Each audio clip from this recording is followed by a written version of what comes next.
জন্ম জালিয়াতি চক্রে ক্র্যাকডাউন, এসআইআর এর সময় ভুরি ভুরি জাল সার্টিফিকেট, নথি জালিয়াতিতে জড়িত আইপ্যাকের অনেকে। প্রাক্তন মুখ্যমন্ত্রীর নির্দেশে জাল সার্টিফিকেট, রাজ্য জুড়ে পুরসভা পঞ্চায়েতে হানা পুলিশের, তদন্ত করে কড়া ব্যবস্থার হুঁশিয়ারি মুখ্যমন্ত্রীর।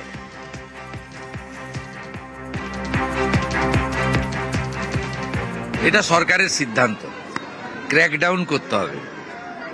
এসআইআর এর সময় যেভাবে অবৈধ জন্ম সার্টিফিকেট দেওয়া হয়েছে, আইপ্যাকের একটা বড় কনস্পিরেসি ছিল। আইপ্যাকের ওই চোরাগুলোকে বসিয়ে প্রাক্তন মুখ্যমন্ত্রী এবং তার দলের নির্দেশে যেভাবে অবৈধ বার্থ সার্টিফিকেট দেওয়া হয়েছে, তাতে রাজ্যের এবং দেশের সুরক্ষার প্রশ্নচিহ্ন দেখা দিয়েছে। তাই আমরা এটাকে ক্র্যাকডাউন করার জন্য যত রেকর্ড ছিল সিজ করলাম আজকে, এবং সিজ করার পরে পুলিশের পক্ষ থেকে যথাবিহিত ব্যবস্থা গ্রহণ করে স্ক্যান করে সিল করে আবার ফিরিয়ে দেওয়া হবে। কিন্তু আজকের পরে ওখানে আর কোনো কলম কালি কিছু লাগানোর সুযোগ থাকবে না। বার্থ সার্টিফিকেটের নামে বড় ষড়যন্ত্র, যারা জাল নথি করিয়েছেন তাদের সীমান্ত পার, জড়িত অফিসারদের বিরুদ্ধে বিভাগীয় তদন্ত, দোষ প্রমাণে জেল হতে পারে অফিসারদের, কড়া অ্যাকশনের হুঁশিয়ারি মুখ্যমন্ত্রীর। একটা বড় স্ক্যাম। আমরা শরণার্থীদের নামে যাদের সার্টিফিকেট ইস্যু হয়েছে, যারা সিএ তে পারমিসেবল, তাদের কিচ্ছু করব না। আর যে অবৈধ অনুপ্রবেশকারীদেরকে সার্টিফিকেট দেওয়া হয়েছে তাদেরকে তাড়াবো। আর তাদের যারা সার্টিফিকেট দিয়েছে তাদের প্রথমে ডিপার্টমেন্টাল প্রসিডিংস হবে, সাসপেন্ড হবে এবং জেলে যাবে, এবং তাদের বলতে হবে যাকে যাকে দিয়ে করেছে তাকে। বাম জামানায় জাল নথির শিকড় শুধু 15 বছরের জঞ্জাল সাফ নয়, অস্তিত্বহীন দলের দুর্নীতিও পরিষ্কার করতে হচ্ছে। সিপিআইএম তৃণমূল জামানাকে নিশানা মুখ্যমন্ত্রীর। পশ্চিমবঙ্গে এগুলো সব সিপিএম করে গেছিল, ভারতবর্ষের কোন রাজ্যে ছিল না। এটা জ্যোতিবাবুর সময় সিপিএম করে গেছিল সর্বস্তরে রাজনীতিকরণ করার জন্য। আমাদের শুধু 15 বছরের জঞ্জাল সাফ করতে হচ্ছে তা নয়, মহাশূন্যে বিচরণ করা অস্তিত্বহীন ওদেরও সমস্ত যে অপকর্ম সেগুলো পরিষ্কার করতে হচ্ছে একই সাথে। কাজ বেড়ে গেছে।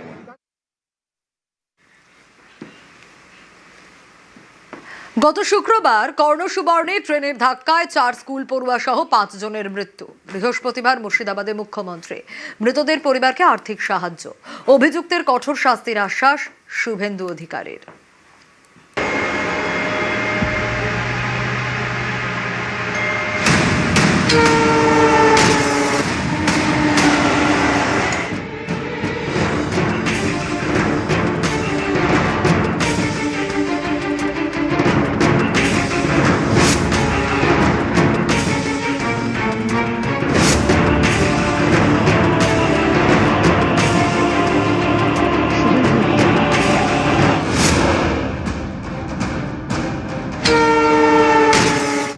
17 জুলাই 2026 ট্রেনের ধাক্কায় মৃত 5। গত শুক্রবার বাংলার বুকে মর্মান্তিক দুর্ঘটনা। মুর্শিদাবাদের বহরমপুরের কাছে গোবিন্দপুরের রেল লাইন পার করার সময় মূলকারে ধাক্কা ট্রেনের। প্রাণ যায় 4 স্কুল পড়ুয়ার, মারা যান এক সাইকেল আরোহী। বৃহস্পতিবার মুর্শিদাবাদের গোবিন্দপুরে যান মুখ্যমন্ত্রী শুভেন্দু অধিকারী। অসহায় পরিবারগুলির সঙ্গে দেখা করেন, পাশে থাকার আশ্বাস দেন। ট্রেনের ধাক্কায় মৃত 5 জনের পরিবারের হাতে 5 লক্ষ টাকার চেক তুলে দেন মুখ্যমন্ত্রী।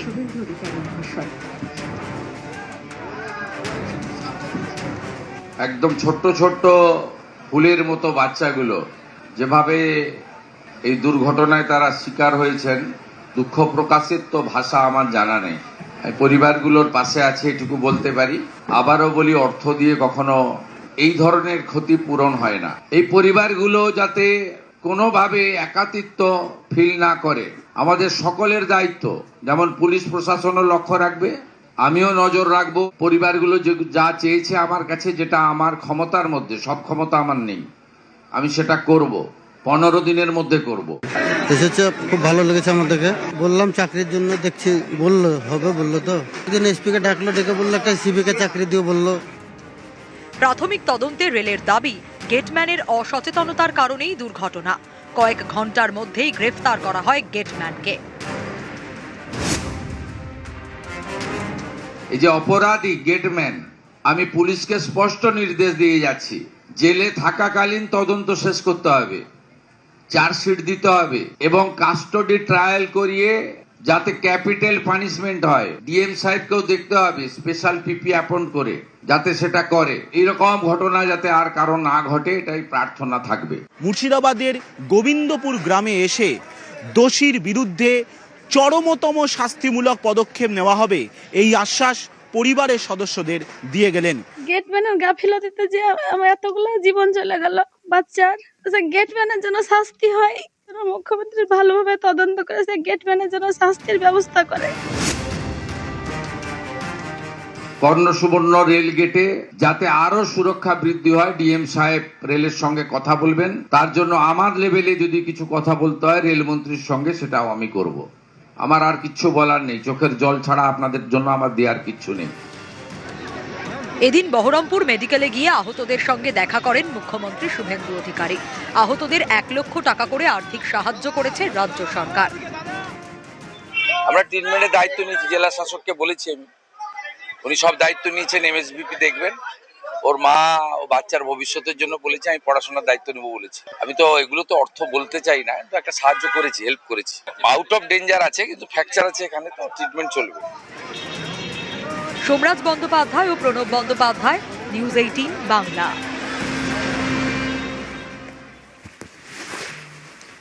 উত্তরবঙ্গ উন্নয়ন দপ্তর ছিল দুর্নীতির আখড়া। বিধানসভায় দাঁড়িয়ে এমনই অভিযোগ উত্তরবঙ্গ উন্নয়ন মন্ত্রীর। 122 সংস্থাকে শোকজ করা হয়েছে, ঘোষণা নিষেধ প্রামাণিকের। আগামী দিনে উত্তরবঙ্গের উন্নয়নে বাড়তি গুরুত্ব পর্যটন বিভাগকে, শুধু পাহাড় বা ডুয়ার্স নয়, উত্তরের সব বিধানসভায় বাড়তি নজর ডাবল ইঞ্জিন সরকারের। উত্তরবঙ্গ 8 জেলা, 2 কোটির বেশি জনসংখ্যা। বিধানসভা নির্বাচনে বিজেপিকে 2 হাত ভরে আশীর্বাদ করেছে উত্তরবঙ্গ।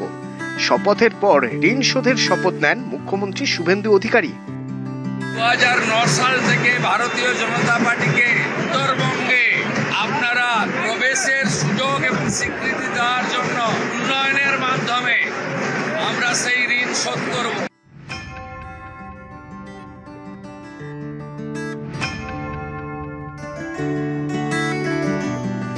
মুখ্যমন্ত্রীর মন্ত্রেই উত্তরবঙ্গকে সাজিয়ে তোলার কাজে নেমে পড়েছেন উত্তরবঙ্গ উন্নয়ন মন্ত্রী নিশীথ প্রামাণিক। সেই কাজে নেমেই একাধিক ফাঁক ফোকর খুঁজে পেয়েছেন নিশীথ। তৃণমূল আমলে উত্তরবঙ্গ উন্নয়ন দপ্তরের বিরুদ্ধে একাধিক অভিযোগ নিশীথ প্রামাণিকের। গাফিলতির অভিযোগে উদয়ন গুহের আমলে কাজ করা 122টি সংস্থাকে শোকজ করা হয়েছে বলে বৃহস্পতিবার বিধানসভায় জানালেন তিনি। কয়েকটি সংস্থাকে কালো তালিকাভুক্তও করা হয়েছে বলে জানিয়েছেন নিশীথ প্রামাণিক। তার হুঁশিয়ারি, দুর্নীতিতে অভিযুক্ত কোনো সংস্থা ছাড় পাবে না। উত্তরবঙ্গ উন্নয়ন দপ্তর এতদিন পর্যন্ত সেখানে দুর্নীতির আখড়া হয়ে দাঁড়িয়েছিল এবং আমি দায়িত্ব নেবার পরে মাননীয় মুখ্যমন্ত্রীর নির্দেশে 122টি এমন এজেন্সি আছে যাদেরকে শোকজ করা হয়েছে এবং ব্ল্যাক লিস্টেড করা হয়েছে। যারা দুর্নীতি করেছে তাদের কোনো জায়গা আমাদের দপ্তরে থাকবে না, এটা স্পষ্ট জানিয়ে দেওয়া হয়েছে। উত্তরবঙ্গ জুড়ে 100টি পর্যটন তথ্য কেন্দ্র গড়ে তোলা হবে। এই পর্যটনকে গুরুত্ব দেবার জন্য সমগ্র উত্তরবঙ্গ জুড়ে 100টি পর্যটন তথ্য কেন্দ্র নির্মাণ করতে যাচ্ছি। একেবারে আধুনিকভাবে এই পর্যটন কেন্দ্রগুলোকে তৈরি করা হবে, তথ্য কেন্দ্রগুলোকে তৈরি করা হবে, যেখানে একই ছাদের নিচে যেমন বুটিক টি স্টল, কফি স্টল থাকবে, পাশাপাশি সেখানে যারা বিভিন্ন জায়গা থেকে আগত অতিথি বা যারা পর্যটক তাদের জন্য হোমস্টের ব্যবস্থা থাকবে।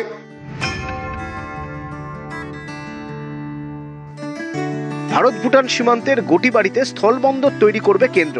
কালচিনি ব্লকের জয়গাঁ 1 নম্বর গ্রাম পঞ্চায়েতের গটিবাড়িতে 30 একর জমিতে এই বন্দর তৈরির পরিকল্পনা রয়েছে। ল্যান্ড পোর্ট তৈরি হলে কর্মসংস্থান থেকে ব্যবসা বাণিজ্যে গতি আসবে। আপনারা জানেন উত্তরবঙ্গে যে 5টি ল্যান্ড পোর্ট করবার যে ঘোষণা কেন্দ্র সরকার করেছে, বিগত সরকারের সময় জায়গা দেওয়া হয়নি বলে করতে পারেন।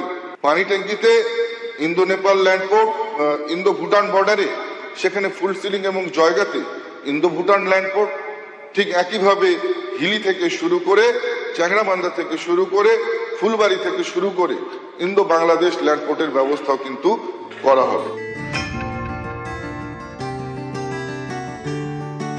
উত্তরবঙ্গের উন্নয়নে মেগা ব্লুপ্রিন্ট, এইমস থেকে আইআইটি। উত্তরবঙ্গের জন্য একের পর এক ঘোষণা হয় বাজেটে, সেই মতো কাজেও নেমে পড়েছে সরকার।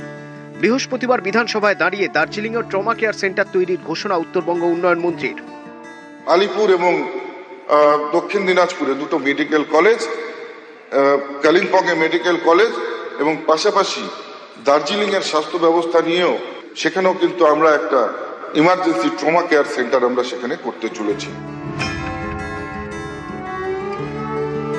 প্রত্যেকটা জেলার জন্য যেমন আমরা নির্দিষ্ট করে আমরা এবার ফান্ড অ্যালটমেন্ট করেছি, ঠিক একইভাবে প্রত্যেকটা বিধানসভাকে সমানভাবে সমবন্টন করে আমরা এটা প্রমাণ করতে চাই। প্রত্যেকটি বিধানসভার উন্নয়ন হলে তবেই উত্তরবঙ্গের সার্বিক বিকাশ এবং উন্নয়ন। উত্তরবঙ্গ উন্নয়ন দপ্তরের বাজেটের মধ্যে দিয়ে রাজ্য সরকার বুঝিয়ে দিয়েছে যে উত্তরবঙ্গকে ঘিরে এতদিন ধরে বঞ্চনার অভিযোগ ছিল, সেই বঞ্চনাকে মিটিয়ে তারা উত্তরবঙ্গের মানুষের পাশেই দাঁড়াতে চান। ক্যামেরায় অসিত দাসের সাথে আবির ঘোষাল, নিউজ 18 বাংলা, কলকাতা।